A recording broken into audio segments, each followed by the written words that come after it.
My name is Richard Vesely, and I work at the Israel Trade Commission. We are an Israeli governmental office which is part of the Ministry of Economy and Industry.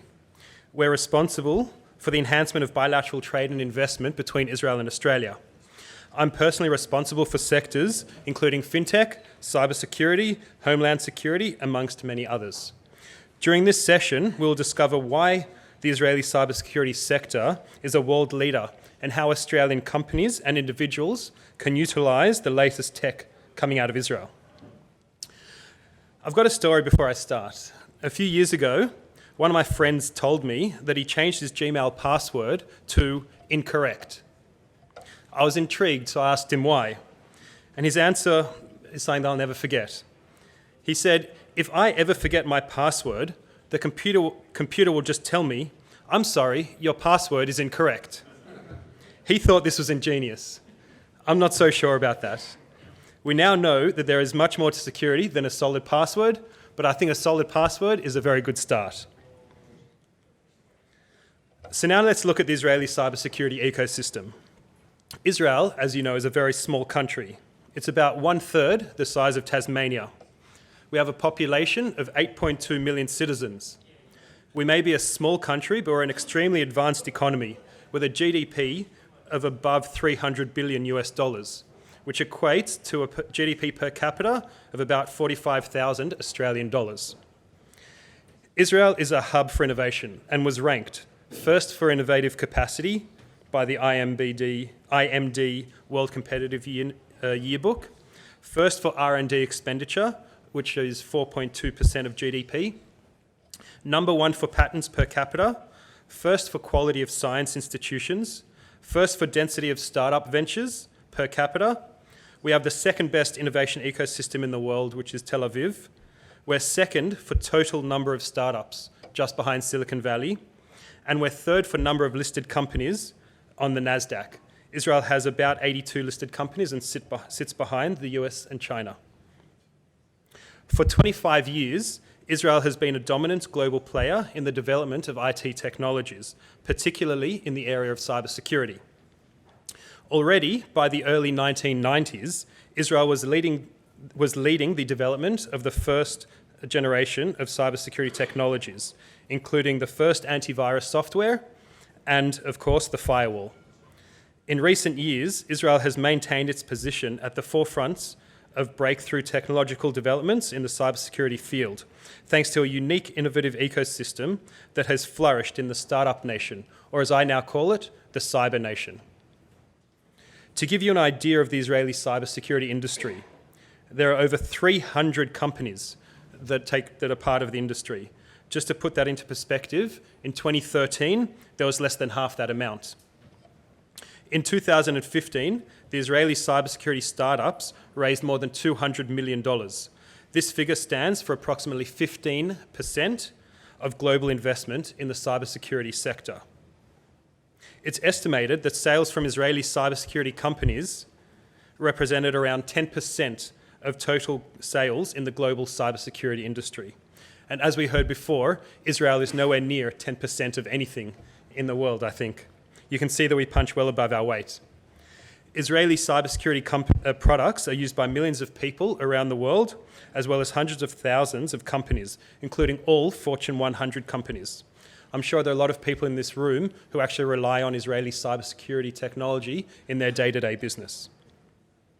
So the obvious question is, what makes Israel a world leader in cybersecurity? In short, the answer is the ecosystem. Israel possesses unique assets that feed into one another, creating fertile grounds for ongoing innovation in cybersecurity. Human capital. We have a highly skilled workforce with a unique professional backgrounds characterized by a high-level technological capabilities. As you heard before, Israel is first in the world for quality of science institutions, which includes computer sciences.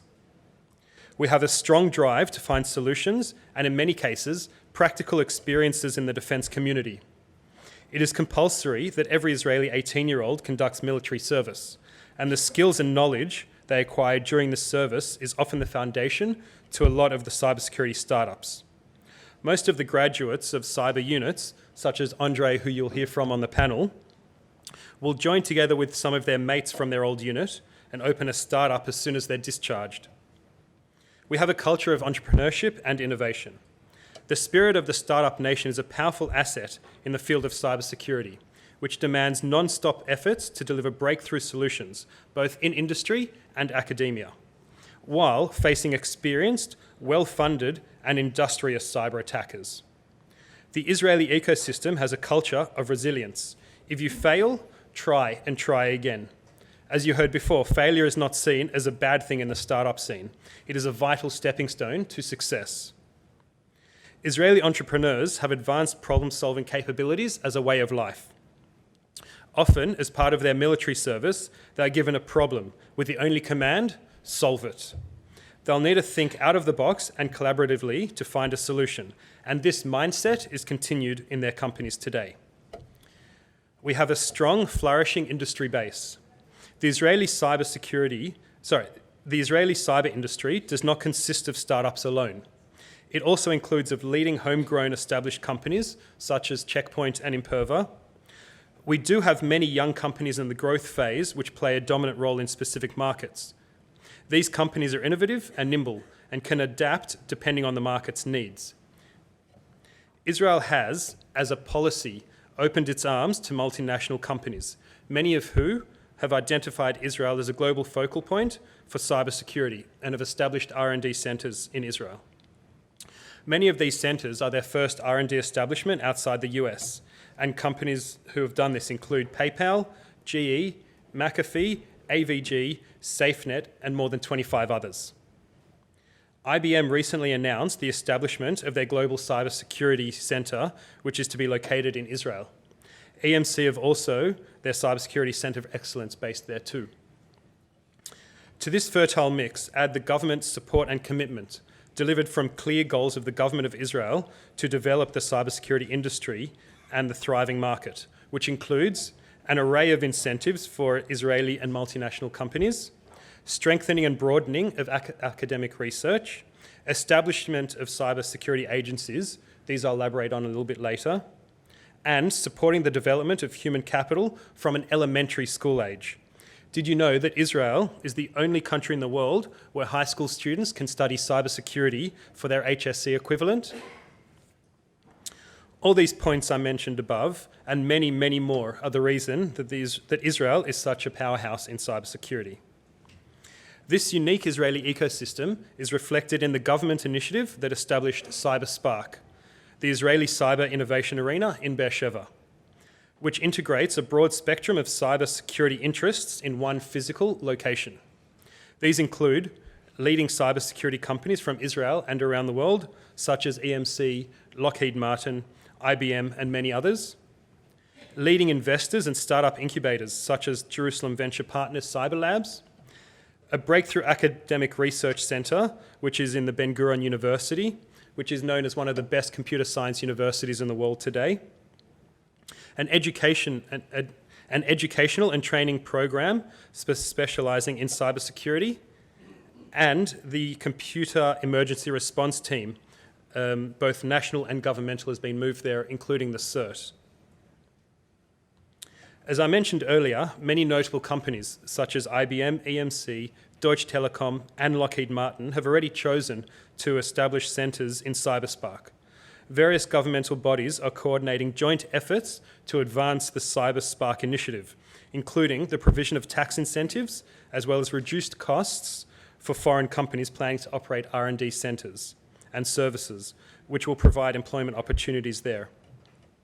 Together with these diverse factors from a unique innovative ecosystem which is open to companies and entities from all over the world.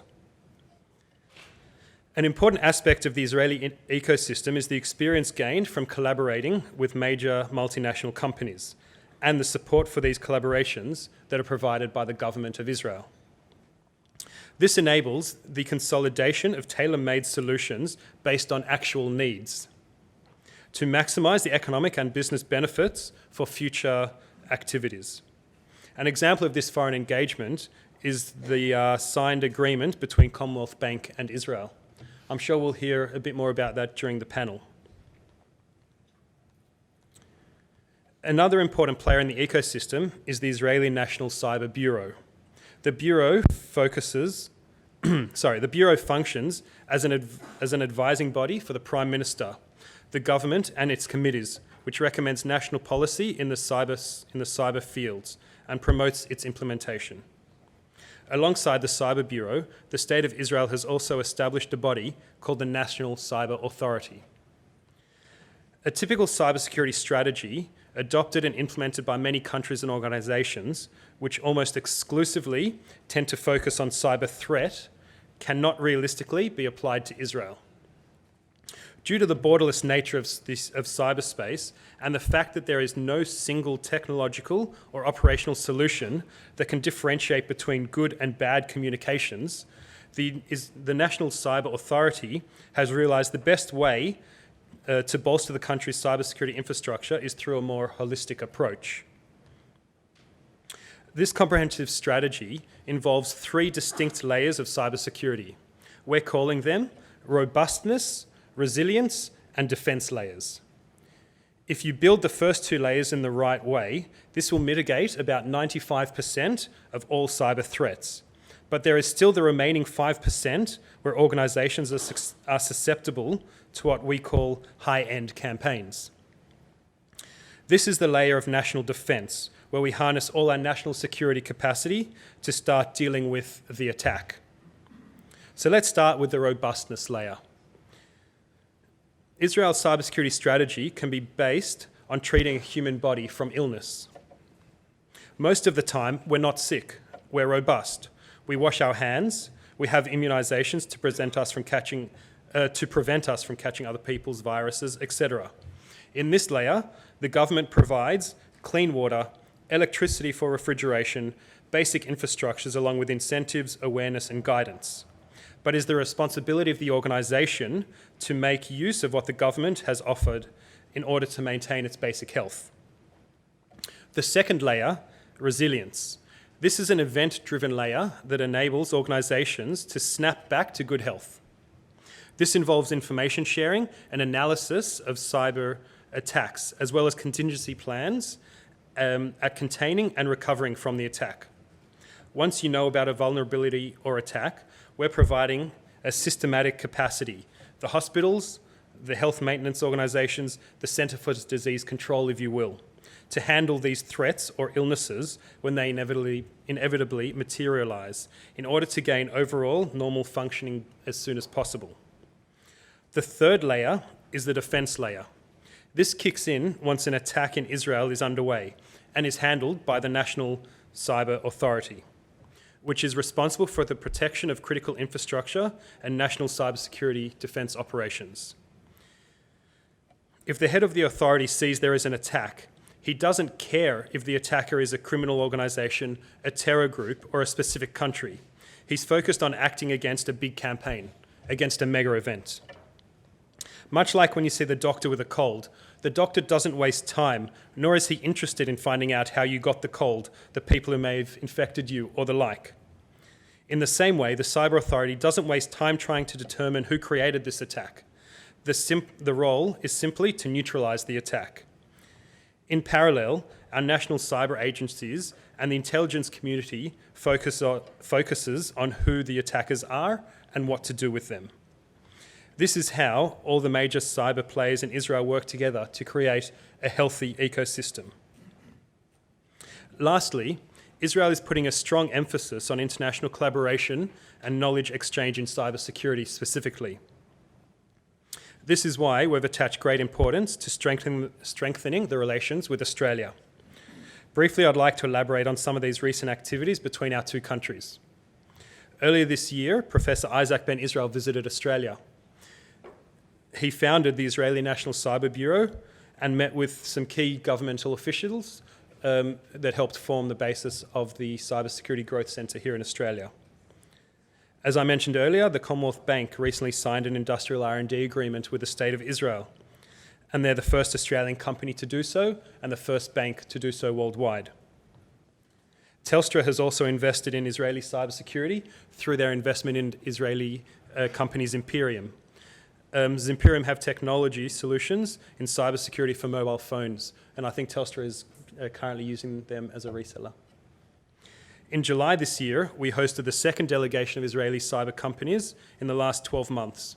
All these guys met with the CISOs of all the major banks, Telstra, and other insurance companies. You can see that there's been a rapid increase in the knowledge of Australian companies to look to Israel when it comes to cybersecurity. And also next week in Israel, there's a delegation of 30 senior Australian cybersecurity executives who will be there for the HLS Homeland Security event. The conference is an exhibition, is the meeting point for Homeland Security and cybersecurity communities in Israel. The delegation is being led by the Victorian Minister for Innovation, Small Business and Trade, and is being attended by the CISO from NAB, representative from Cisco, etc. So, as the importance of cybersecurity presence increases in Australia, I encourage you all to look to Israel for your next solution.